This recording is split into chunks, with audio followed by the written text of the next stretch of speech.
모두의 건강을 생각하는 쿠키 건강 뉴스 시작합니다. 첫 소식입니다. 우리나라 당뇨병, 천식 입원 환자의 수가 경제협력개발기구 OECD 평균을 훨씬 웃도는 것으로 조사됐습니다.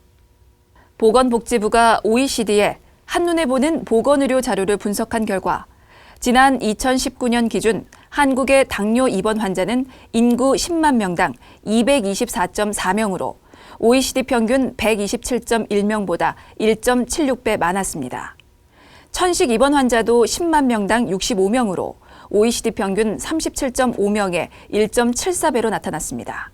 복지부는 당뇨, 천식 등은 외래 진료를 통해 다스리는 질환으로 입원을 했다면 질환 관리가 제대로 되지 않았다는 것을 의미한다고 전했습니다. 매년 증가하던 암 환자 수가 코로나19가 유행하면서 지난해 감소세를 보인 것으로 나타났습니다.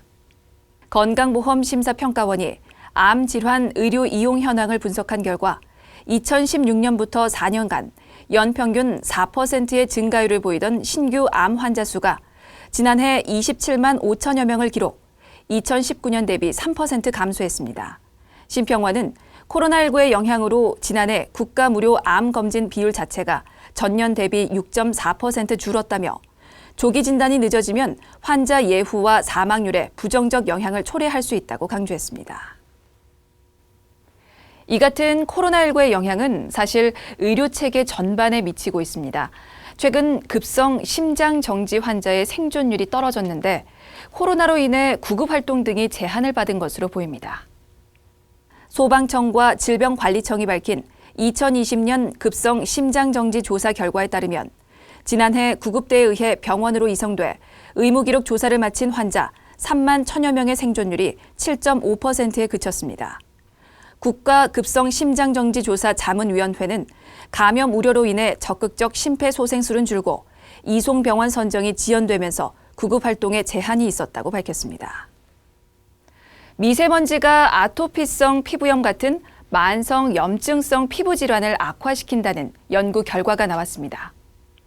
순천향대 서울병원 피부과 연구팀은 2,300만여 명의 질병 통계 자료를 분석한 결과 초미세먼지와 미세먼지가 10세제곱미터당 10마이크로그램 증가할 때마다 아토피성 피부염 환자의 월별 병원 방문 횟수가 각각 2.71%, 2.01% 늘었다고 전했습니다.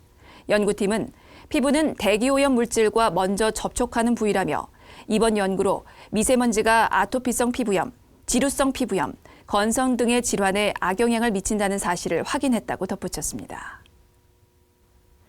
조금씩이라도 매일 술을 마시는 사람은 위암, 대장암, 간암 등 소화기 암에 걸릴 위험이 40%가량 높다는 분석이 제시됐습니다.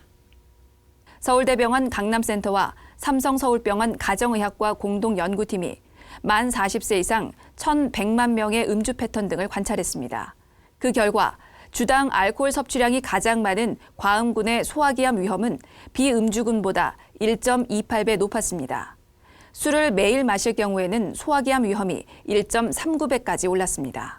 연구팀은 음주량은 물론 음주 빈도 역시 암 발생과 밀접한 관련이 있다며 습관성 반주나 혼술 등 잦은 음주 습관에 대한 주의가 필요하다고 설명했습니다.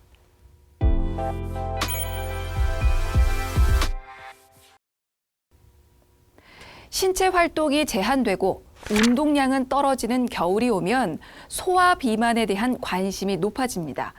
성장기라는 이유로 집 안에서 삼시세끼 꼬박꼬박 챙겨 먹다 보니 살이 찌게 되죠. 통통했던 아이들은 물론이고요. 원래 살찌는 체질이 아닌 아이들도 부쩍 몸무게가 늘게 되는데요.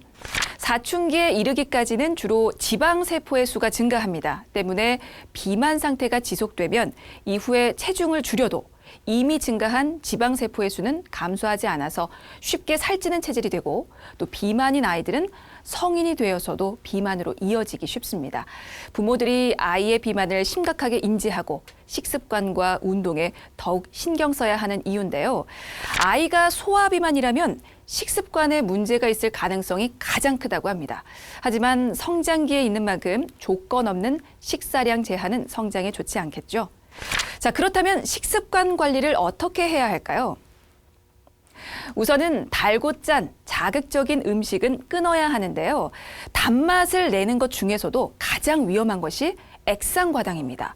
일반적으로 우리 몸에 포도당이 들어오면 혈당을 조절하기 위해서 인슐린이라는 호르몬이 분비가 돼요. 자, 이때 포만감이 들게 하는 렙틴이 증가하고 또 배고픔을 느끼게 하는 그렐린이 감소하죠. 하지만 액상과당은 이 대사 과정이 달라서 인슐린 분비를 자극하지 않고 때문에 포만감이 느껴지지 않아 더 많이 먹게 되는 겁니다.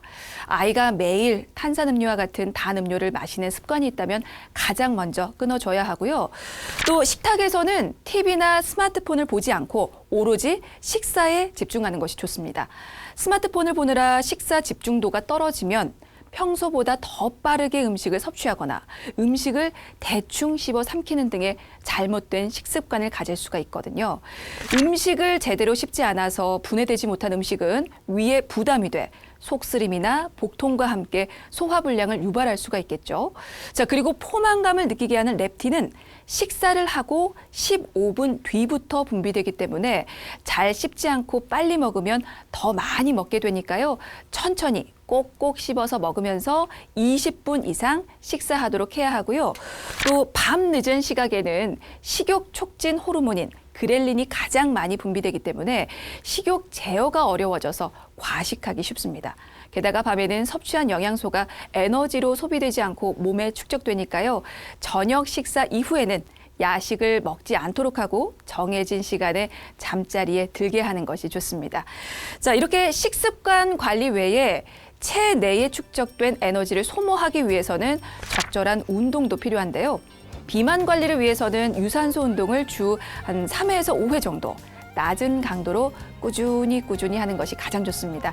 단기간에 무리하게 고강도의 운동을 하게 되면 근육통과 피로를 불러오고 오히려 식욕을 돋게 할 수 있거든요. 따라서 아이가 즐겁게 오랜 기간 지속할 수 있는 가벼운 운동을 찾아서 꾸준히 스스로 할 수 있도록 도와주시기 바라겠습니다.